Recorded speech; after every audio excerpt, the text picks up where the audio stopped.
This is Dallas down here, and this is Quaste up here. This the built by the government and family. I can tell you about the history as we go.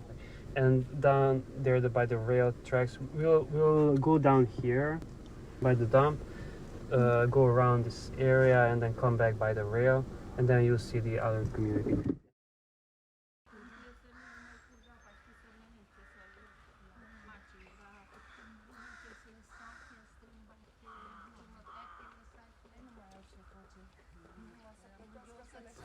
So in this area, there are about 4 or 5 communities, and one of them was evicted 2010, I think, right before Christmas, 17th maybe.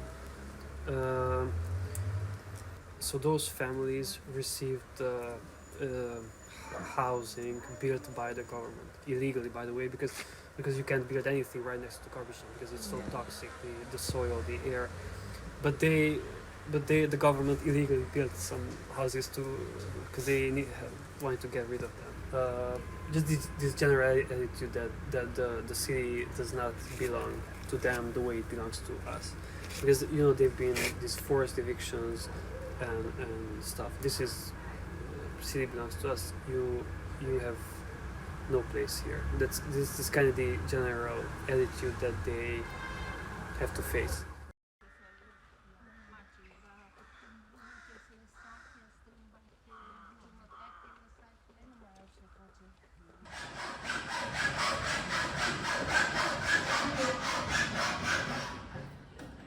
So there were lots of teenagers that came. Both my wife was doing a sewing workshop, both girls and boys. Alright, we got to know. We're starting to get to know these people, but how can we contribute, or what can we do?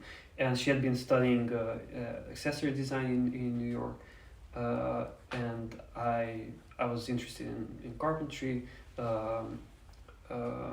and we were like, let's see if these kids are interested in these things, and maybe eventually make a living that's more decent, because the most of their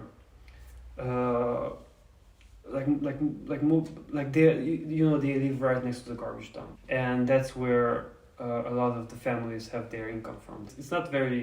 It's dangerous, it's not very dignified. It's super important work because they are selecting our trash and recycling, contributing to recycling it. So it's super important, but not valued at all, not very dignifying, and dangerous, and it keeps them there.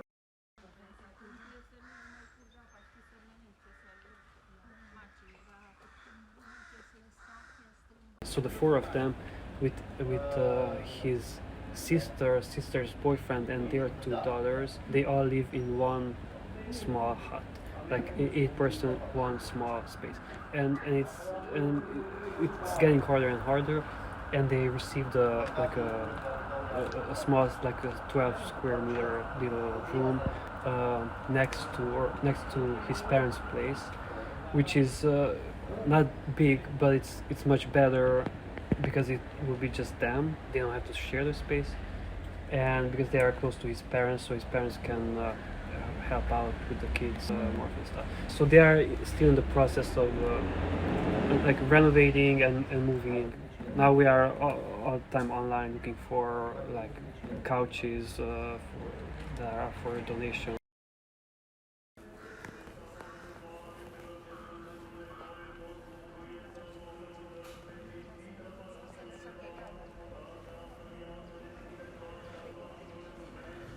This eviction in 2010 with the Orthodox Church got a lot of media attention because it's really like in the EU you can't just do whatever you want to.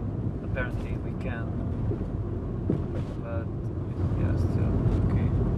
The Orthodox Church was like, I don't know, it's not our business. Like they didn't really acknowledge that there was this, I don't know, like them building a new seminary, and the church came with this tragic price, and like lives of families were just like that.